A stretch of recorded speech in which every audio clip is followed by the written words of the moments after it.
ضلع کرم کے صدر مقام پڑا چنار کا نواحی علاقہ بشہرہ جو اس وقت مظلومیت کا ایک استعارہ بن گیا ہے، اس کے ارد گرد شیعہ قبائل آباد ہیں جو اب فاطمی اور زینبی دہشت گرد تنظیموں میں کنورٹ ہو گئی ہیں۔ یہ تنظیم اس وقت وجود میں آئی جب سال 2011 میں شام کے صدر بشار الاسد کے خلاف سنی قتل عام کی وجہ سے مظاہروں کا ایک لامتناہی سلسلہ شروع ہوا، تو اس وقت حکومت ایران نے شام کے اہل سنت والجماعت کو بشار الاسد کا لقمہ بنانے کے لیے پاکستان، افغانستان سمیت مختلف ملکوں سے شیعہ نوجوانوں کو بھرتی کرنا شروع کر دیا۔ وائس آف امریکہ کے مطابق زینبیون بریگیڈ میں بھرتی کیے گئے زیادہ تر شیعہ نوجوانوں کا تعلق پڑا چنار سے ہے۔ اس تنظیم کے بارے میں حکومت پاکستان کی طرف سے کافی عرصے تک خاموشی رہی، حالانکہ پاکستانی سیکیورٹی اداروں کو پہلے سے یہ خدشہ تھا کہ زینبیون بریگیڈ کے واپس آنے والے ارکان ملک میں فرقہ وارانہ تشدد کی ایک نئی لہر کو جنم دے سکتے ہیں۔ اسی خدشے کے پیش نظر جنوری 2024 میں CTD نے زینبیون بریگیڈ سے منسلک ایک اہم عسکریت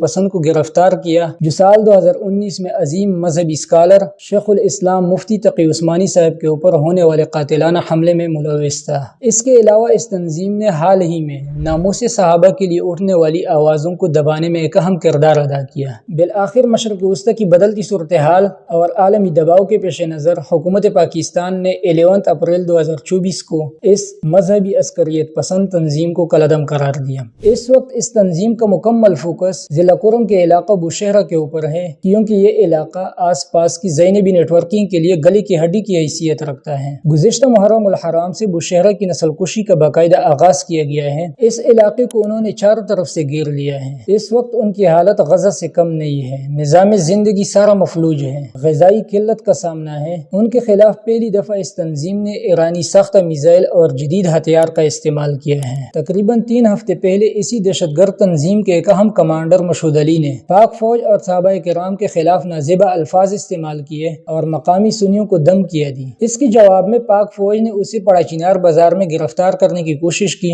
جس پر پڑا چنار کے مرکزی امامبارگاہ میں موجود 500 کے قریب دہشت گردوں نے میٹنگ چھوڑ کر پاک فوج کے جوانوں کے اوپر دعویٰ بول دیا اور ان کے ہاتھوں سے اس دہشت گرد کو چھڑوا کر لے گئے۔ اسی وقت انہوں نے پاک فوج کے خلاف نعرے بازی کرتے ہوئے احتجاج بھی کیا، لیکن انتہائی افسوس کے ساتھ کہنا پڑتا ہے کہ ابھی تک پاک فوج یا سیکیورٹی اداروں نے ان کے خلاف کوئی کارروائی نہیں کی۔ مقامی امن جرگہ نے بھی یہاں امن بحال کرنے کی کوشش کی، لیکن پختون تاریخ میں پہلی دفعہ اس تنظیم نے امن جرگے کے اوپر فائرنگ کیا، جس کے اندر FC کمانڈنٹ، DC ضلع کرم اور پاک فوج کے کئی افسران شامل تھے۔ اب وہاں مقامی سنیوں نے کور کمانڈر پشاور سے مدد کی اپیل کی ہے، لیکن اس پر شیعہ قیادت نے یہ پیغام جاری کیا ہے کہ اس دفعہ آرمی چیف بھی آ جائے پھر بھی ہم باز نہیں آئیں گے۔ دوسری طرف وہ خود کو معصوم ظاہر کرانے کے لیے سوشل میڈیا پر بھرپور طریقے سے پروپیگنڈے کا سہارا لے رہے ہیں۔ اس کے لیے پہلا کمنٹ ملاحظہ کیجیے، جس میں ایک زینبی کمانڈر اپنے حمایت یافتہ لوگوں سے اپیل کر رہا ہے کہ ہر کوئی 10-10، 20-20 پوسٹیں سوشل میڈیا کے اوپر شیئر کرے اور لوگوں کو یہ پیغام دے کہ ہمیں سنیوں نے ہر طرف سے گھیر لیا ہے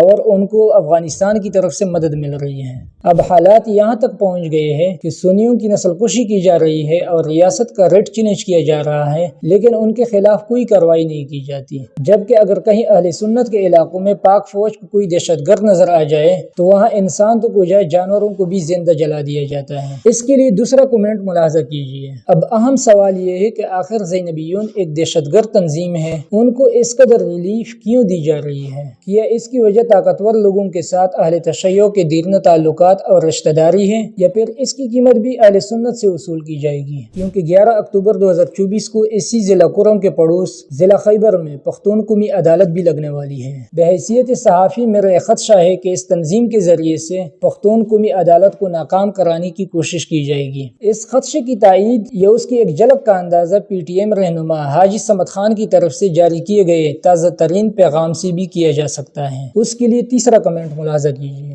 آخر میں ہم آرمی چیف صاحب سے یہ گزارش کرتے ہیں کہ خدا را بشہرہ میں جاری نسل کشی کے خلاف اقدامات کریں اور ان زینبی اور فاطمی تنظیموں کے خلاف آپریشن کریں۔ اگر ملکی معاشی مسائل کا سامنا ہے تو ضلع کرم کے سنیوں کو دعوت دے اور ان کے سہولت کار بن جائے۔ انشاءاللہ وہ ایک ہفتے کے اندر ان خارجی دہشت گردوں کو بالکل نابود کر دیں گے اور ملک و ملت کے حوصلے بلند کر دیں گے۔